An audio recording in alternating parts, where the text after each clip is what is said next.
What are you doing with your life? by Jiddu Krishnamurthy.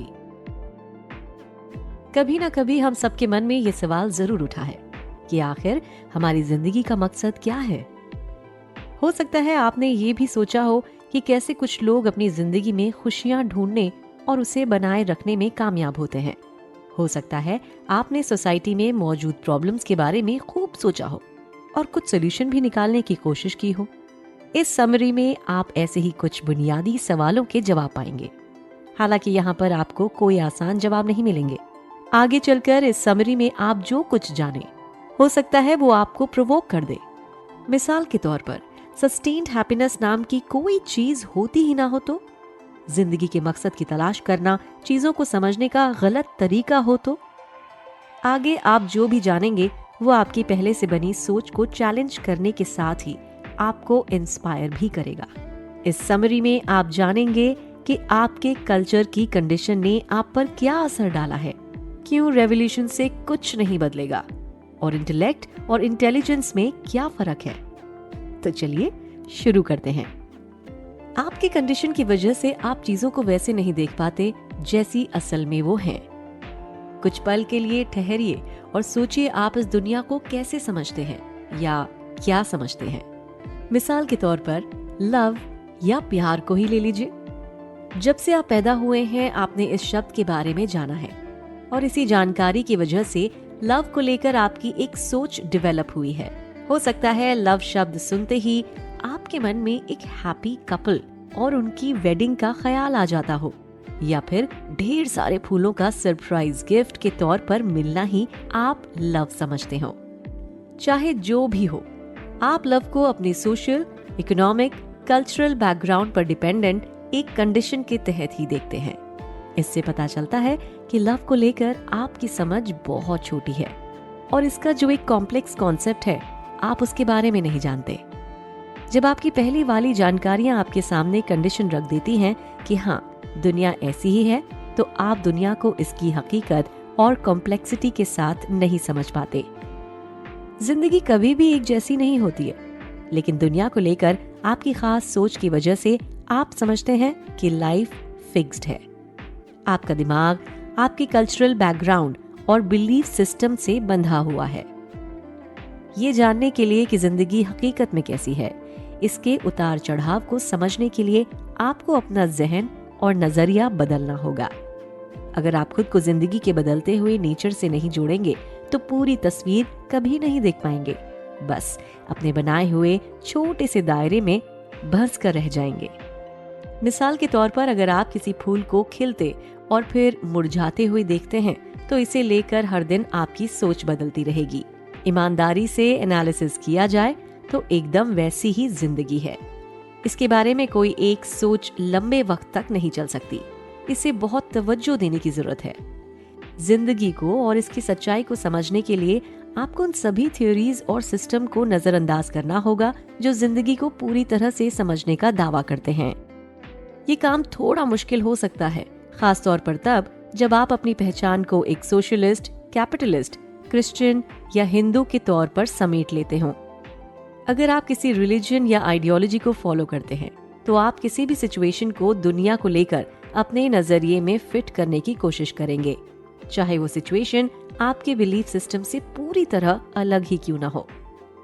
तो आप अपने आप को दुनिया से कैसे जोड़ेंगे? आपको ये चीज नोटिस करनी होगी कि आपका दिमाग किस तरफ जाता है। आपको इसके काम करने का तरीका ऑब्जर्व करना होगा, जैसे आप कहीं दूर से देखकर ऑब्जर्व कर रहे हों। तभी आप समझ पाएंगे कि कैसे आपकी कंडीशन दुनिया को लेकर आपके नजरियों को लिमिटेड कर देती हैं। इसी तरीके से ही आप अपने आप को और दुनिया के साथ अपने रिश्ते को समझना शुरू कर देंगे। और यही जिंदगी की तरफ हर रोज बदलती और बढ़ती प्रॉब्लम्स को सॉल्व करने का पहला स्टेप है। दुनिया को बदलने से पहले खुद को बदलना होगा। एक रेवोल्यूशन के बारे में सोच कर देखिए। इनजस्टिस के खिलाफ लड़ने की बात से इंस्पायर होकर लोग अपने ऊपर जुल्म ढा रहे सिस्टम के खिलाफ इकट्ठे हो जाते हैं। वो एक जनरल स्ट्राइक प्लान करते हैं और सब कुछ रोक देते हैं। वो अपनी सरकार और सरकार के साथ काम कर रहे लोगों को उखाड़ फेंकते हैं। वो एक ऐसा कॉन्स्टिट्यूशन पेश करते हैं जिसमें ट्रांसपेरेंसी लाने, कमजोर तबके को आगे लाने और वायलेंट कॉन्फ्लिक्ट खत्म करने का दावा किया जाता है। जब लोग दुनिया बदलो सुनते हैं तो उनके ध्यान में कुछ ऐसी तस्वीरें आ जाती हैं। ऑथर कहते हैं, अगर हम ऐसी किसी चीज का इंतजार कर रहे हैं तो हालात कभी नहीं बदलेंगे।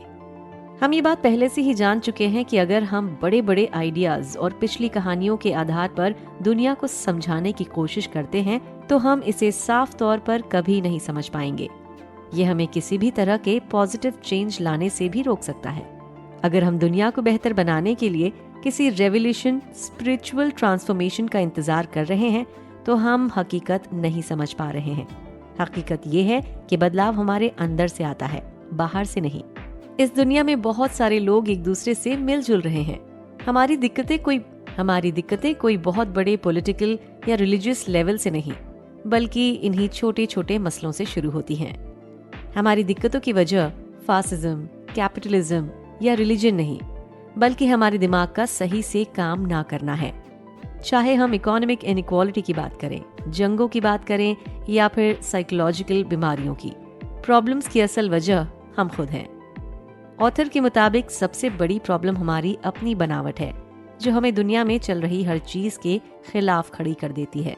एक इंसान के तौर पर हमें पावर, पोजीशन और तरह तरह के इन्फ्लुएंस की ख्वाहिश होती है, जो हमारे आसपास प्रॉब्लम क्रिएट करती हैं। अपने खुद के फायदे के लिए हम सारी चीजें बर्बाद करते हैं। ऑथर का मानना है कि हमें मैं वाली फीलिंग से बाहर निकलकर आगे बढ़ना चाहिए, लेकिन सिर्फ इसके बारे में बहुत ज्यादा सोचकर अपने आप को इस इगोइस्टिक प्रॉब्लम से बाहर नहीं निकाला जा सकता। इसके लिए जो काम खास तौर पर करने की जरूरत है वो ये है कि अपने दिमाग के काम करने के तरीके को ऑब्जर्व कीजिए। उसके बाद सिर्फ अपने आप को अच्छे से समझकर आप ये बात जान सकेंगे कि कब अपने ईगो की वजह से आप गलत काम या दूसरों को नुकसान पहुंचाने वाला काम करते या कर रहे हैं। खुशियां बहुत कम वक्त के लिए आती हैं। जितनी जल्दी हम ये समझ लेंगे उतने ही खुशहाल रहेंगे। खुशियां एक ऐसी चीज है जिसकी तलाश में हम में से हर शख्स घूम रहा है। आखिरकार खुशियों की तलाश ही तो जिंदगी का मकसद है। चाहे वो प्यार, करियर या फैमिली, किसी भी जरिए से मिले, खुशी इकलौती ऐसी चीज है जिसके लिए हम सब कुछ करते हैं। यहाँ पर दिक्कत ये है कि वो खुशियाँ ढूंढना मुश्किल है जो ठहरे, और जब हम इसकी तलाश कर रहे होते हैं तो ऐसा लगता है ये कहीं छिपी हुई है। खुशियों को ढूंढने और उन्हें अपने काबू में करने का तरीका क्या है? जब हम बच्चे होते हैं तो हमें बहुत छोटी छोटी चीजों में और बहुत आसानी से खुशियाँ मिल जाती हैं। हम बिना कोशिश किए ही खुश रहते हैं। खेलने, दौड़ने, स्विमिंग करने और नेचर से मिलने वाले अलग अलग एहसासों में हमें खुशियाँ महसूस होती हैं। जैसे जैसे हम बड़े होते हैं, ऐसी वक्ती खुशियों को जी पाना हमारे लिए मुश्किल हो जाता है। इसलिए खुशियाँ हासिल करने के लिए हम कॉम्प्लेक्स तरीका अपनाते हैं। हमें लगता है कि पावर, रुतबा, पैसा हासिल करने से हमें वही खुशियाँ मिलेंगी। प्रॉब्लम यह है कि हमें जैसे ही वो चीज मिलती है जिसे हम पाने की कोशिश कर रहे थे, उसके मिलते ही हमें उसे खो देने का डर सताने लगता है। चाहे वो परफेक्ट पार्टनर हो, खूबसूरत घर हो या किसी बड़ी कंपनी में बढ़िया सी नौकरी। आप किसी के प्यार में पड़ते वक्त बहुत खूबसूरत महसूस करते हैं, लेकिन उसके बाद उस प्यार के खत्म हो जाने या उस पर बहुत ज्यादा डिपेंडेंट हो जाने का डर सताने लगता है। जो चीज बहुत सिंपल और खूबसूरत थी वो नाराजगी और डर के एक मिक्सचर में बदल जाती है। जैसे जैसे हम बड़े होते हैं, खुशियों को पाने की चाहत बद्दुआ में तब्दील होने लगती है। जब हम खुशियों की तलाश करते हैं तो उसमें एक तरह की सिक्योरिटी भी तलाश होती है, जैसे कोई हमें हमेशा अपनी बाहों में थामे रहे। हम हमेशा साइकोलॉजिकली बेहतर और सेफ महसूस करना चाहते हैं, और इसकी तलाश हम दूसरों के साथ अपने रिश्ते में करते, शादी, फैमिली और दोस्ती के जरिए। लेकिन जिंदगी की हकीकत ये है कि इसमें किसी भी तरह की लंबे वक्त तक ठहरने वाली सिक्योरिटी नहीं है। जिंदगी हवा की तरह बदलती है और हम असल में अकेले ही होते हैं। यहाँ तक कि हमारे पेरेंट्स, पार्टनर और बहुत करीबी दोस्त भी वो सिक्योरिटी हमें नहीं दे सकते, क्योंकि वो भी इस दुनिया में अकेले ही हैं। तो इसका इलाज क्या है? ऑथर का मानना है कि इस निराशा से बचने का इकलौता तरीका ये है कि हम ऐसी किसी खुशी की तलाश छोड़ दें जो लंबे वक्त तक ठहरे। इसका मतलब अपनी उस पहचान से, अपने उस वजूद से बाहर निकलना है जिसका मकसद ही खुशियां इकट्ठा करना है। अगर आप अपना हर पल इस हकीकत की रोशनी में गुजारते हैं कि कुछ भी परमानेंट नहीं है, यहाँ तक कि खुशियाँ भी नहीं, तभी आप असल में खुश रह पाएंगे।